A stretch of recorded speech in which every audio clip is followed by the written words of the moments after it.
Po natin ngayon tungkol sa losartan. I'm sure marami sa inyo uminom ng losartan. Pwede po sa high blood pressure.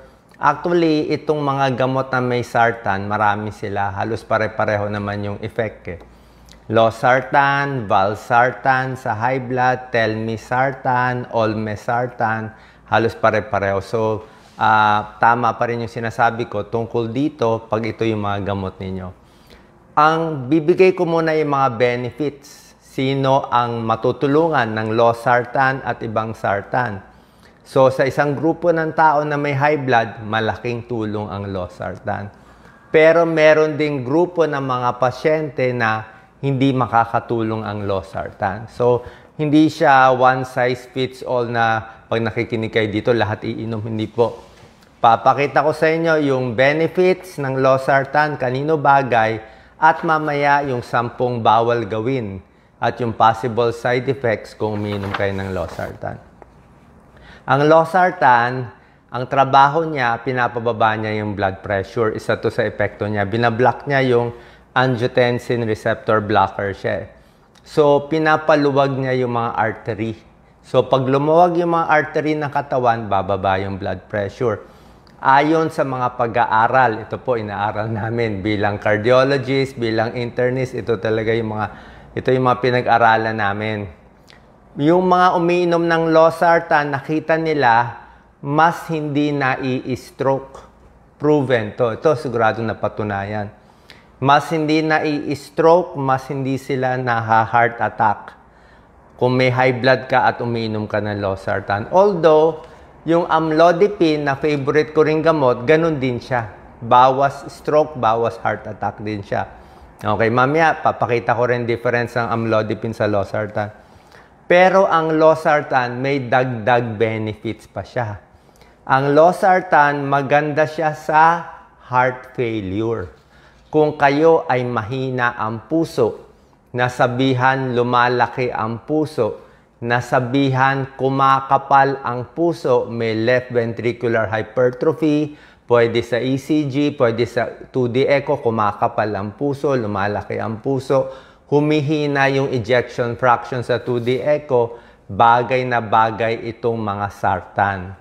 Losartan, valsartan, telmisartan, olmesartan. Actually, bagay din sa heart failure at malaking puso ang mga pril.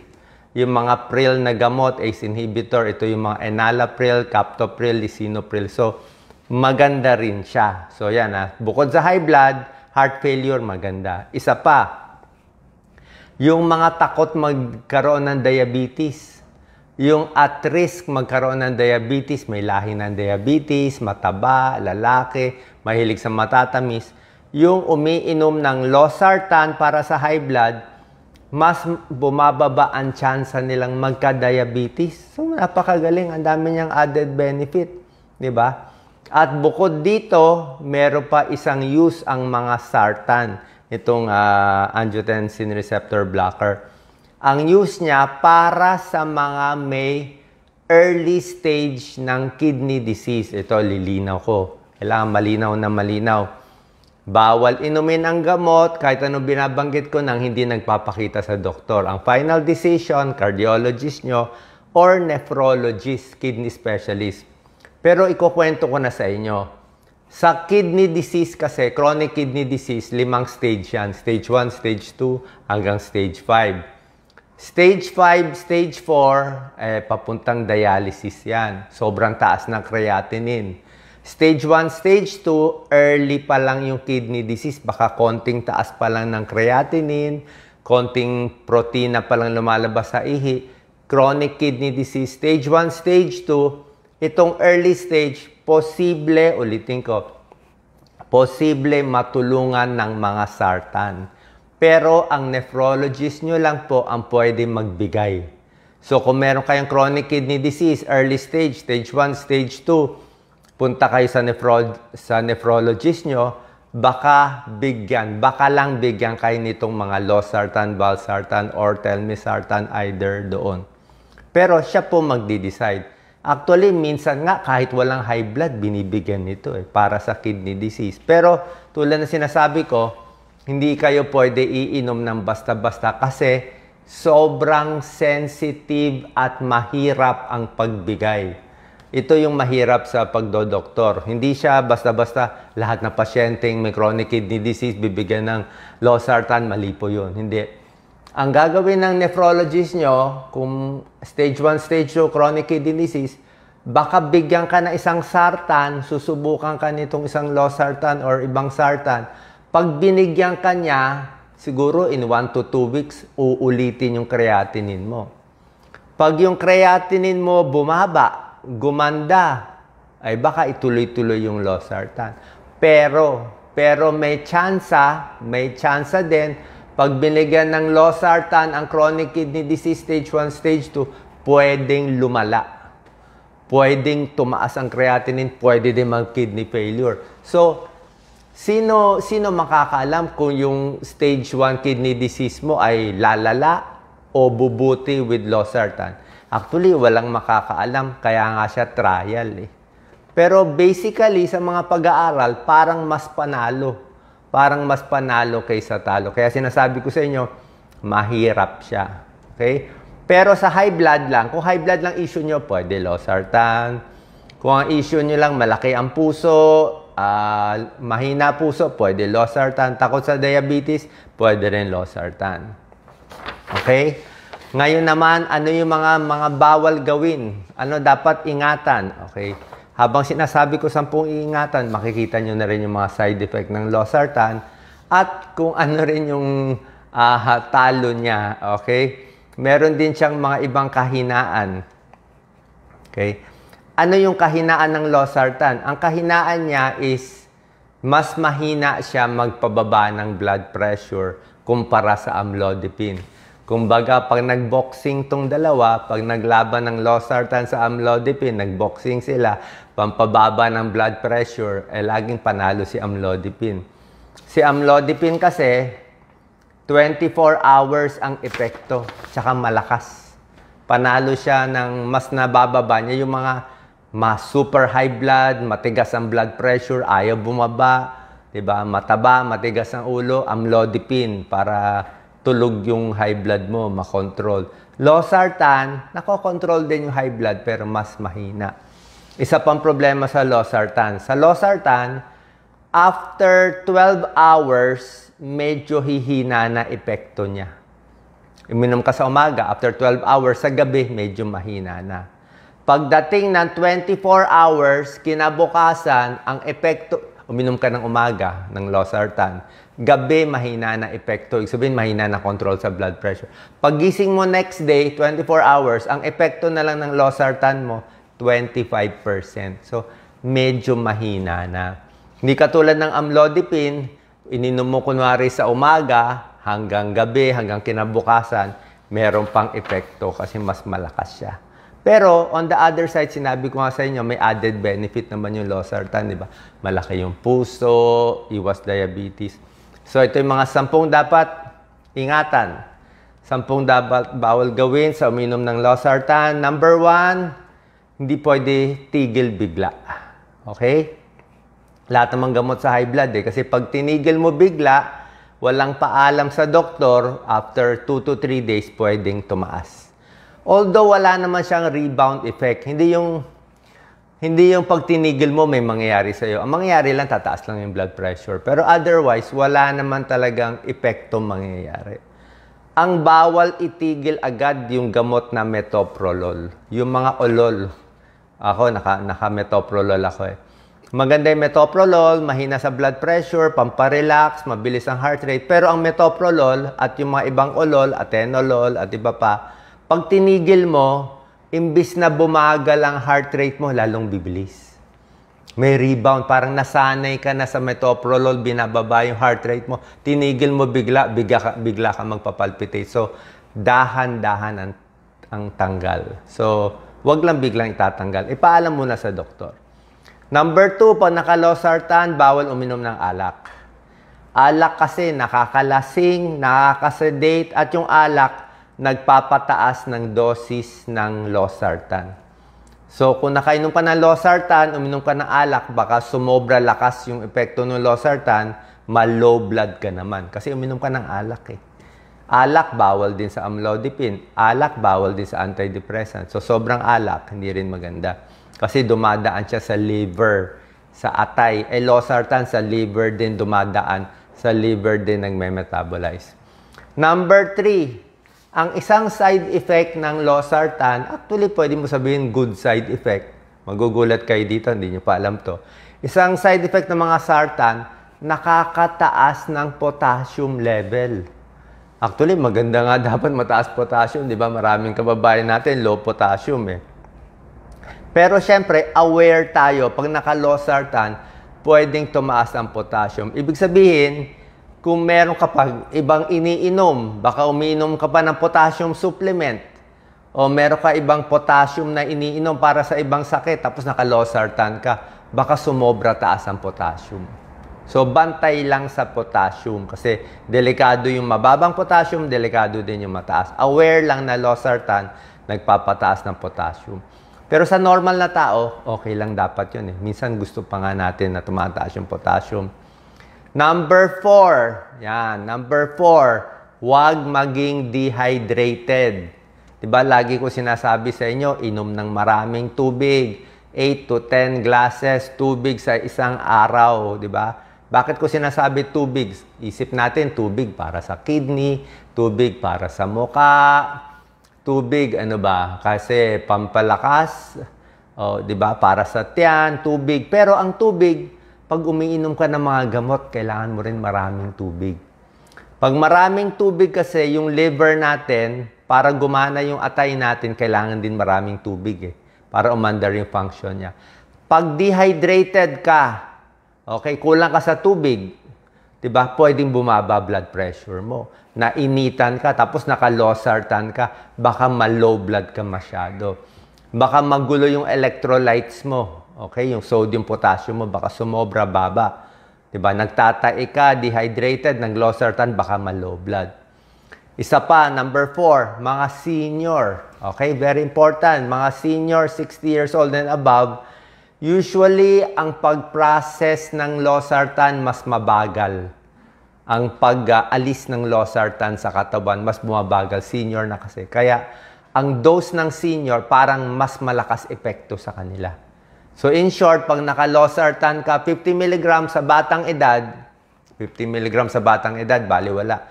Pero edad 70, binigyan mo losartan, 50 mg, baka mas malakas konti. Mas alaga sa senior, mas hinay-hinay. Number 5, bawal na bawal gawin.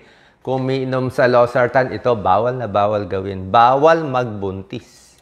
Hindi pwede magbubuntis ang naka-losartan, naka-sartan, kahit naka-pril, yung mga enalapril, captopril, losartan.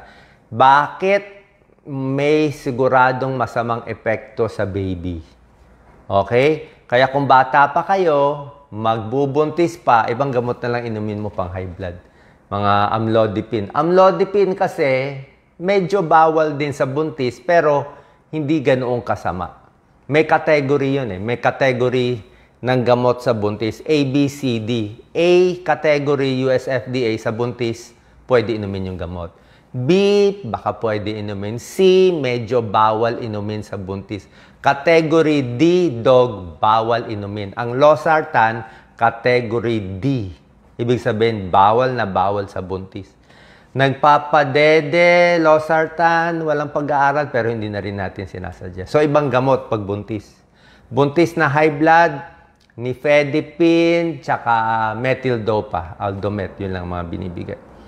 Number 6, severe kidney disease, severe liver disease, bawal ang losartan. Diba sinabi ko sa inyo, yung losartan, diba, pag kidney, chronic kidney disease, stage 1, stage 2, baka pwede pa. Sa stage 3, medyo alanganin. Stage 4, stage 5, kidney disease, ay bawal na yung mga losartan. Kasi pag malapit na mag-dialysis, mataas na creatinine, mahina na ihi, mataas na potassium nito. Tataas na yung potassium ng may chronic kidney disease. Tapos losartan, tataas pa yung potassium. Hindi na po pwede talaga. Severe kidney disease, bawal na. Severe liver disease, bawal na. Pero wala naman kayong severe liver disease eh. Kung may liver disease, binabawasan yung dose. So kung may problema sa kidney, check ang creatinine, may problema sa liver, check ang SGPT, SGOT. Kung sobra taas to, bawal din itong mga gamot. Number 7, huwag din sobra alat kumain. Pag sobra alat ang kinakain, humihina din yung losartan. Alat kasi nakakataas ng blood pressure. Number 8, iwas sa pain reliever. Okay? Mga NSAID, mefenamic acid, ibuprofen, iwas. Bakit? Baka daw humina epekto ng losartan. Tsaka sinabi ko sa inyo, ang pain reliever, unless nireseta ng doktor ninyo, kung kayo lang basta-basta umiinom, di ko pinapayo, kasi pain reliever, pwede makasira ng tiyan, pwede magka-ulcer, pwede rin masira ang kidneys, di ba? Pain reliever, baka makasira ng kidneys, mefenamic, ibuprofen, at iba pa. Sasabayan mo pa ng losartan na minsan good, minsan bad sa kidneys, eh ayaw na natin. Parang, kumbaga sa kidney, wag mo na ako masyadong galawin, di ba? Mas konting gamot itong pain reliever ba sinasabi ko sa inyo? Unless nireseta ng doktor, huwag araw-arawin, huwag gawing vitamins ang pain reliever kahit over the counter pa. Number 9, ito binabantayan. Yung mga bawal isabay sa losartan. Yung iba, merong mga diuretic, pampaihi na bawal, depende yan. Lithium, para to sa mental health, bawal isabay. Rifampicin, yung umiinom ng para sa tuberculosis, medyo, pag sinabay sa losartan, hihina ang losartan.